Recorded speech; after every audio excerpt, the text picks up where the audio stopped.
Hello बच्चों, आज हम क्लास 7 का ज्योग्राफी का फर्स्ट चैप्टर पढ़ेंगे।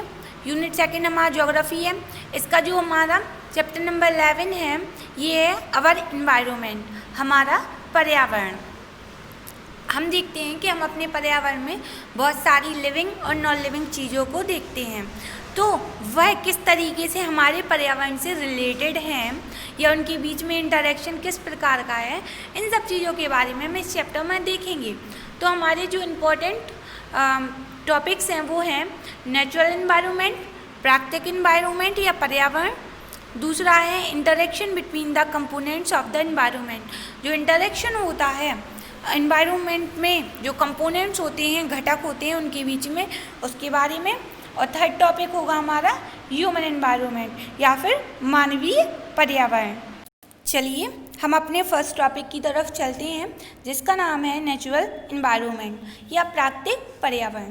The natural environment is composed of abiotic and biotic components. जो हमारा प्राकृतिक पर्यावरण है वह अजैविक और जैविक घटकों से मिलकर बना हुआ है। Environment can be defined as the immediate surrounding. जो इन्वायरमेंट है उसको हम डिफाइन कर सकते हैं या परिभाषित करते हैं जो तत्कालिक सराउंडिंग है हमारी उससे, या तत्कालिक परिस्थितियाँ हैं उससे, और the condition in which living beings exit and develop their characteristic, और उस कंडीशन से जिसमें जो लिविंग बींग्स हैं वो एग्जिट करते हैं, ये लिविंग बींग जिस कंडीशन में रह रहे हैं, एग्जिट कर रहे हैं, एंड डेवलप देयर कैरेक्टरिस्टिक, और अपनी जो कैरेक्टरिस्टिक्स हैं उनको डेवलप कर रहे हैं। नेक्स्ट है हमारा अबायोटिक और फिजिकल कंपोनेंट्स। अबायोटिक यानी कि अजैविक या फिर भौतिक कंपोनेंट्स। तो जो अबायोटिक कंपोनेंट्स हैं refers to the non living things, वह किसको रेफर करते हैं? नॉन लिविंग थिंग्स को या निर्जीव वस्तुओं को। In our surrounding such as rocks, water, air etcetera. जो हमारे पर्यावरण में है, जैसे कि रॉक्स हो गए, पानी हो गया, एयर हो गई, वायु एक्सेट्रा। फर्स्ट है हमारा लैंड। अबायोटिक कंपोनेंट्स या फिजिकल कंपोनेंट्स में फर्स्ट आएगा हमारा लैंड या भूमि। तो land is the solid part of the earth surface. जो लैंड है वह एक सॉलिड या ठोस पार्ट है, भाग है कहाँ का? हमारी पृथ्वी की सतह का। That is not permanently covered by water, और यह पूरी तरीके से जो पानी से कवर नहीं है। The sphere of land is known as lithosphere, और जो स्पेयर है लैंड का उसको क्या बोलते हैं? उसको हम लिथोस्फीयर कहते हैं। Land is used for different purpose. जो लैंड या भूमि है वह विभिन्न प्रकार के प्रयोजनों में यूज़ होती है, जैसे कि एग्रीकल्चर हो गया, कृषि, फॉरेस्ट्री, वानिकी, मिनिंग, खनन हो गया, बिल्डिंग हाउसेस, घरों का निर्माण, रोड्स, सड़कें, and setting up of industry, और फैक्ट्रियों को स्थापित करना। इसके बाद नेक्स्ट है हमारा water. Water is a substance composed of the chemical element hydrogen और एंड ऑक्सीजन। जो वाटर होता है वह दो चीज़ों से मिलकर बनता है। मेन कंपोनेंट उसके दो हैं, एक हाइड्रोजन और एक oxygen. And exit in gaseous, liquid and solid stages, और वह एग्जिट करता है किसमें? गैस स्टेट में या फिर लिक्विड में, तरल में, या फिर सॉलिड ठोस स्टेट में। It is very important for the survive of humans, animals and plant. और यह जो वाटर है वह बहुत ज़्यादा इंपॉर्टेंट है किसके लिए? ह्यूमन्स हो गए, मानव हो गए, एनिमल्स जानवर, और प्लांट्स पेड़ पौधों को सर्वाइव करने के लिए या फिर जीवित रहने के लिए। इसके बाद थर्ड है हमारा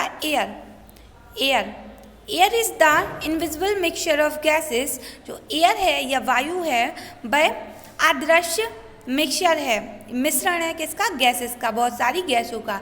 दैट सराउंडिंग द अर्थ, जो कहाँ पे है? हमारी जो पृथ्वी है उसके चारों तरफ हैं। इट कंटेन्स इम्पोर्टेंट सब्सटेंस, वह इम्पोर्टेंट कंपोनेंट सब्सटेंस हैं या पदार्थ हैं उनको कंटेन्स करता है, जैसे कि such as carbon dioxide and oxygen. वह किसको करता है? उनके चारों तरफ क्या है? कार्बन डाइऑक्साइड एंड ऑक्सीजन है। Humans beings and animals need oxygen to survive. जो मानव हैं या फिर जीव जंतु हैं उनके लिए सर्वाइव करने या जीवित रहने के लिए ऑक्सीजन की आवश्यकता होती है। And plant need carbon dioxide, और प्लांट्स को जीवित रहने के लिए कार्बन डाइऑक्साइड की आवश्यकता होती है। इसके बाद हमारा नेक्स्ट टॉपिक है बायोटिक कंपोनेंट्स या फिर जैविक घटक। तो जो हमारे बायोटिक कंपोनेंट्स होते हैं, biotic component refers to the living things in our environment. जो बायोटिक कंपोनेंट हैं वह रेफर करते हैं किसको? लिविंग थिंग्स को या जीवित वस्तुओं को जो हमारी सराउंडिंग में है या हमारे पर्यावरण में है। And include all forms of plants and animals, और यह जितनी भी फॉर्म्स होती हैं प्लांट्स की और एनिमल्स की उन सबको का अपने अंदर मतलब वो सारे बायोटिक कंपोनेंट्स में आते हैं। Living things are present up to a height of 6 kilometre in the atmosphere. जो लिविंग थिंग्स होती हैं या जीवित वस्तुएं होती हैं वह कहाँ होती हैं? वह 6 किलोमीटर की हाइट तक प्रेजेंट रहती हैं या उपस्थित रहती हैं। And up to a deep of 7 kilometre in the ocean, और जो लैंड से ओशियन में नीचे तक डेप्थ में 7 किलोमीटर रह सकती हैं। This belt of about 30 kilometre, और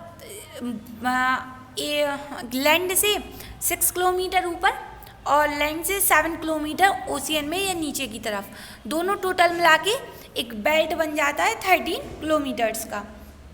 विच sustain life is refers to as the biosphere.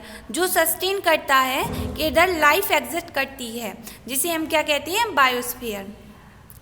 The living things in the biosphere can be categorize into 2 groups. जो लिविंग थिंग्स होती हैं वो बायोस्फीयर में या जैव मंडल में 2 तरीके से हमें कैटेगराइज कर सकते हैं या हम उन्हें बांट सकते हैं। फर्स्ट हो गया हमारा प्रोड्यूसर और ऑटोट्रॉफिक्स। प्रोड्यूसर यानी कि निर्माता या फिर स्वपोषी, और कंज्यूमर यानी कि लेने वाला, और हीटरोट्रॉपिक। हीटरोट्रॉपिक्स का मतलब होता है परपोषी। तो इसमें फर्स्ट है हमारा प्रोड्यूसर और autotroph, स्वपोषी।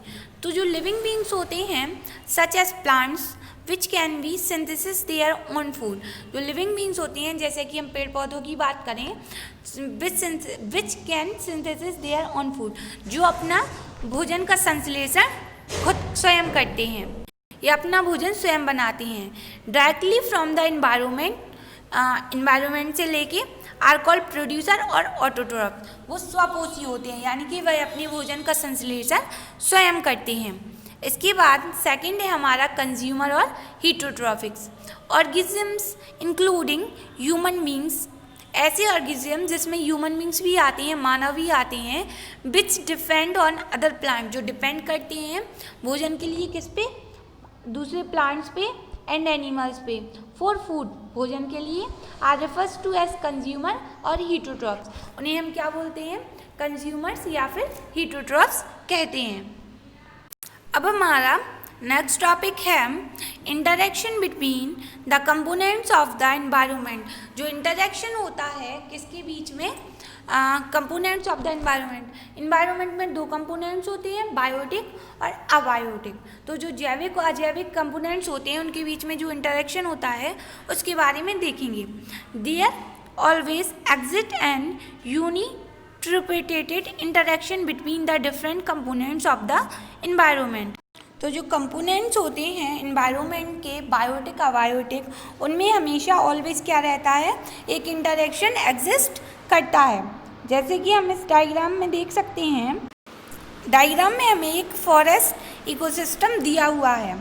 N ecosystem comes into being when there is an interaction between all living organism as well as these organisms and their physical environment. जो इकोसिस्टम है, इकोसिस्टम का मतलब होता है पारिस्थितिकी तंत्र है, वह कम्स इनटू बीइंग मतलब तब वह अस्तित्व में आता है when there is interaction between all living thing, जब इंटरेक्शन होता है या संबंध होता है किसके बीच? जीवित organisms as well as between these organism और एन ऑर्गेनिज्म और वायु के बीच। एयर फिजिकल एनवायरनमेंट और भौतिक पर्यावरण। अ फॉरेस्ट, अ लेक और a desert are example of ecosystem. एक वन या फिर एक लेक, झील या फिर एक डेजर्ट या मरुस्थल, ये सारे किसके एग्जाम्पल हैं? इकोसिस्टम के एग्जाम्पल्स हैं। The organisms found in any of these ecosystems would happily survive provided the condition remains constant and favourable. जो किसी भी इकोसिस्टम में जो भी ऑर्गेनिज्म रहते हैं वह हैप्पीली यानी कि खुशी से अपने जीवन को सर्वाइव करते हैं या जीवित रहते हैं, और उनकी जो कंडीशन होती हैं वह किस कंडीशन में रहते हैं? कंस्टेंट, मतलब एक स्थिर कंडीशन और फेवरेबल, जिसमें वह सर्वाइव कर सकें, तो वह उस फेवरेबल कंडीशन में एग्जिस्ट करते हैं। इसके बाद हमारा नेक्स्ट टॉपिक है ह्यूमन एनवायरनमेंट या मानवीय पर्यावरण। तो ह्यूमन एनवायरनमेंट रिफर्स करता है टू द आर्टिफिशियल एनवायरनमेंट, या फिर जो मानवीय पर्यावरण है वह कृत्रिम पर्यावरण को दर्शाता है। That is created by humans, जो ह्यूमंस द्वारा क्रिएट किया गया है। इट इंक्लूड बिल्डिंग्स, इसमें क्या क्या आती है? Buildings, roads, cities as well as society that humans live in. इसके अंदर भवन, सड़कें, शहर और सोसाइटी भी आती हैं ह्यूमंस की, जो यहाँ पे रहती हैं। The humans have adapted to their physical environments, और इन सब चीज़ों को अडेप्ट किया है ह्यूमंस ने, मानव ने, भौतिक पर्यावरण से। They have also affected it in both good and bad ways, और यह उन्हें इफेक्ट कर रहा है या प्रभावित कर रहा है अच्छे या गुड और बैड, बुरे तरीके से। इन द पास्ट, अतीत में था, humans did not disturb this environment, जो ह्यूमंस थे वह एनवायरनमेंट या पर्यावरण को डिस्टर्ब नहीं करते थे। As they only had their basic and simple needs, क्योंकि उस टाइम पे उनकी आधारभूत, बेसिक या फिर सिंपल जो साधारण सी आवश्यकताएँ थीं। बट ओवर टाइम, लेकिन अब क्या हो गया है? With the expansion in the population के इतने ज़्यादा बढ़ जाने के कारण the needs of humans also increased, जो मानव की आवश्यकताएं वह भी बढ़ गई हैं। And thus this produced an adverse effect on the environment, और जिससे जो मानव है वह एनवायरनमेंट को बहुत अधिक प्रभावित कर रहे हैं। They cut down trees and cleared forest, उन्होंने जो ट्रीज, पेड़ों को काटना शुरू कर दिया है और फॉरेस्ट को साफ करना शुरू कर दिया है। This lead to the extension of many species of plants and animal, जिसके कारण जो बहुत सारी पेड़ पौधे और जानवरों की जो प्रजातियां हैं वह एक्सटेंशन यानी कि विलुप्त हो गई हैं। Deforestation has also lead to global warming, और डिफॉरेस्टेशन भी होने लगा है किसके कारण? ग्लोबल वार्मिंग के कारण, जो वनों की कटाई हो रही है उसके कारण डिफॉरेस्टेशन भी होने लगा है। साइड में हमें दिया हुआ है more to know. Some plants can also भी हीटरोट्रॉप्स होते हैं, कुछ प्लांट्स भी परपोषी होते हैं। As they lack the chlorophyll to make food, क्योंकि उनके पास क्लोरोफिल नहीं होता है अपना भोजन बनाने के लिए। Some like the pitcher plant and the carnivorous, जिस आर कार्निवोरस, जो पिचर प्लांट होते हैं वह भी कार्निवोरस होते हैं। इफ़ अनचेक्ड, अगर जांच ना की गई हो, the environmental degradation will force human, जो एनवायरमेंटल डिग्रेडेशन है वो फोर्स करता है ह्यूमंस को to live in a hostile and unhealthy environment.